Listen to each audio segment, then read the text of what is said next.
Over thinking ని deep thinking ఎలా మార్చగలం? మనం ఓవర్ థింక్ చేస్తున్నామని ఎలా తెలుస్తుంది అని అంటే, ఓవర్ థింకింగ్ అనేది ఒక సిమ్టమ్ అండి. ఫర్ ఎగ్జాంపుల్ అండి, ఓవర్ థింకింగ్ ఒక ఫీవర్ లాంటిది. అంటే ఒక సిమ్టమ్, అంటే ఓవర్ థింకింగ్ ఒక సిమ్టమ్ అనమాట. ఆ సిమ్టమ్ కి కారణాలు ఏంటి?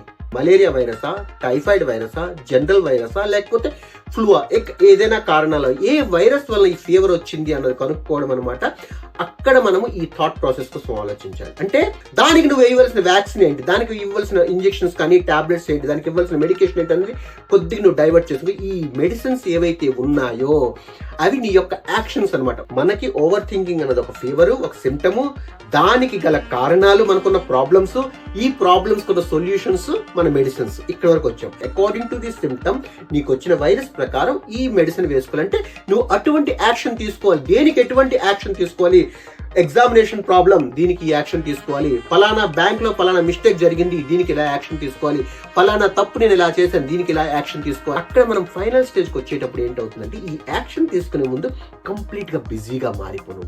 ఎంత బిజీగా మారిపోవాలంటే ఆ ప్రాబ్లమ్ సొల్యూషన్ వైపు మాత్రమే ఎక్కువ నాలెడ్జ్ నువ్వు గెయిన్ కోసం నువ్వు బిజీగా మారితే మంచిది. ఫ్రెండ్స్, కంప్లీట్ వీడియో చూడాలంటే స్క్రీన్ పైన ఉన్న వీడియోని క్లిక్ చేయండి ప్లీజ్.